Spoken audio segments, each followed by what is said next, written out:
Hola a todos, hoy vamos a hablar del sistema ergonómico. Para poder entender un poco este sistema ergonómico, vamos entonces a ver este diagrama. Este diagrama tiene tres elementos fundamentales que están en interrelación en cualquier tarea o aspecto de la vida humana.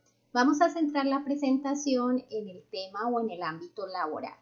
Por tanto, los tres elementos serían el ser humano o el trabajador, los dispositivos y materiales, incluyendo máquinas, herramientas, insumos, entre otros, que requiere para realizar esa tarea o esa labor, y el ambiente o espacio físico de trabajo en el cual está desarrollando esa actividad.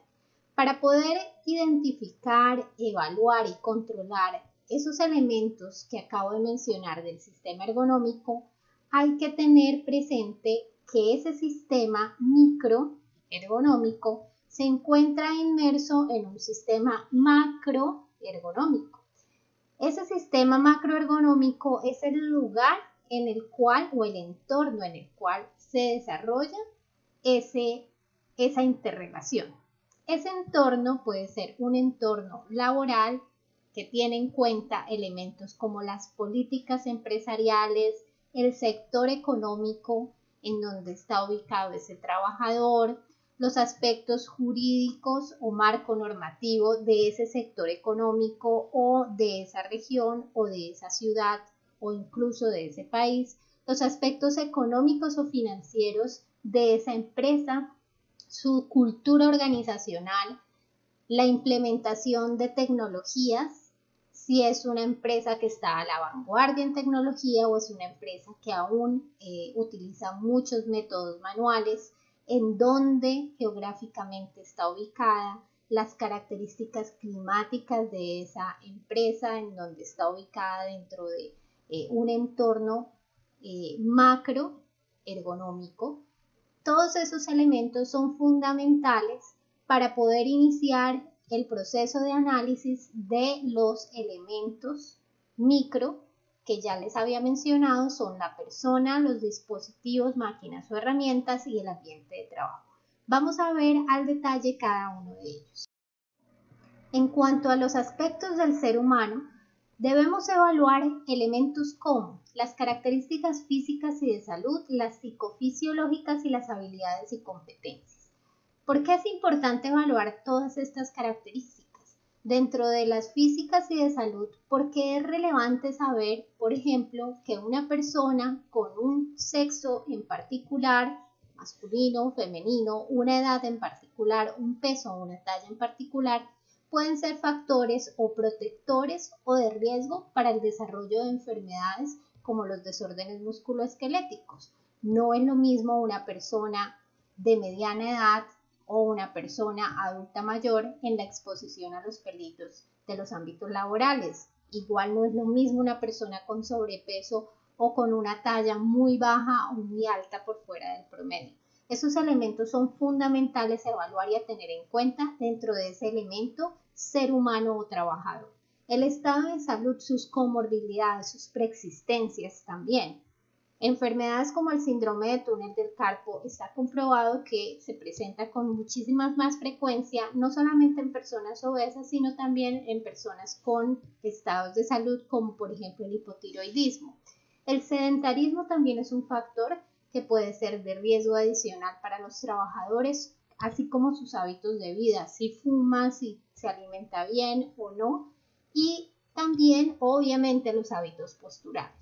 En las características psicofisiológicas es importante evaluar sus ritmos biológicos, si duerme bien, si duerme a las horas que son, si descansa, cómo es esa fatiga en el trabajador, cómo es esa motivación y cómo hace manejo de los estresores. En las habilidades y competencias es importante evaluar cuál es la formación que tiene ese trabajador, el entrenamiento que tiene, sus competencias para desarrollar esa labor, la experiencia que tiene o si al contrario es inexperto, y la antigüedad también son elementos a evaluar en ese primer aspecto que denominamos ser humano.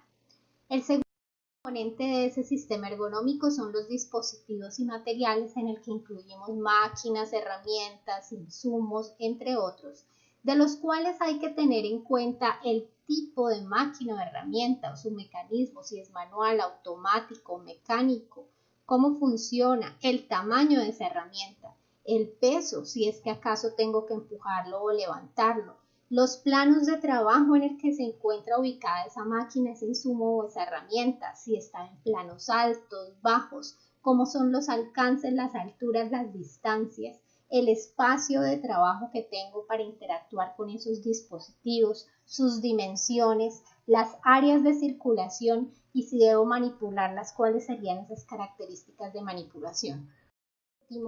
En el ambiente y espacio físico de trabajo tengo que tener en cuenta elementos también fundamentales como el físico, el químico, las condiciones de seguridad y los aspectos psicosociales. ¿Pero por qué? Se preguntarán. El ambiente físico es fundamental porque aspectos como la iluminación pueden generar no solamente mayor carga mental, sino también mayor carga física, puesto que un déficit de iluminación puede conllevar a que el trabajador, por ejemplo, se acerque más a la pantalla y haga una flexión de cuello o columna cervical mantenida o mantenga una inclinación del tronco para poder evitar o para poder corregir una falla de iluminación. Por tanto, es fundamental evaluar que esa iluminación sea la adecuada, la correcta. El ruido también me genera muchísima carga mental, mayor error también. La temperatura y la ventilación o las fallas en estos factores pues van a generar mayor deshidratación en el trabajador, por tanto mayor carga física, por tanto mayor fatiga. La vibración está comprobado que es uno de los factores que puede desencadenar desórdenes musculoesqueléticos en mano y brazo, así mismo como enfermedades del cuerpo entero. El ambiente químico, los líquidos, los humos, los vapores, los gases, las partículas también pueden generar no solamente intoxicación y todo el tema de enfermedades respiratorias por riesgo químico, sino que adicionalmente pueden disminuir los niveles de concentración de las personas, pueden generar mayor carga mental, mayor fatiga y mayor riesgo de equivocarse, mayor error. Las condiciones de seguridad también son importantes a evaluar porque el espacio que sea suficiente y adecuado, libre de obstáculos, no solamente previene accidentes, sino que también favorece que tengamos buenas posturas en el trabajo. El orden y el aseo es fundamental, tanto para disminuir la carga física como para disminuir la carga mental. El revisar elementos como las conexiones eléctricas también nos proporcionan seguridad en este ámbito de trabajo, en este ambiente o espacio de trabajo. Los aspectos psicosociales son también muy relevantes, especialmente para el tema de carga mental, que al final van a sumar en la carga física también, porque no es un secreto que cuando hacemos mal manejo del estrés podemos tener también desórdenes musculoesqueléticos o dolor osteomuscular, sobre todo a nivel de cuello, hombros y espalda. Por tanto, factores como la comunicación adecuada en el trabajo, las relaciones interpersonales con nuestros compañeros, con nuestros jefes, el trabajo en equipo, entre otros, son algunos de los aspectos psicosociales que se deben evaluar en ese sistema ergonómico.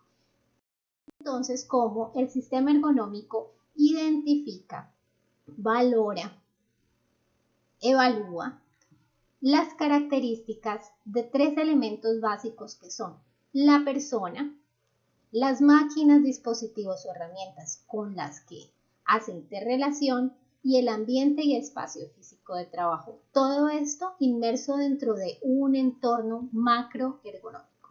La identificación de cada uno de estos factores y saber si son factores protectores o factores de riesgos nos permiten hacer análisis profundos y asimismo generar planes de acción que vayan dirigidos a cada uno de estos factores. En cuanto más acciones controlemos con una identificación amplia de todos estos elementos, pues mayor beneficio para el sistema. Quiere decir entonces que esos planes de acción van a favorecer la eficiencia y eficacia del sistema de trabajo.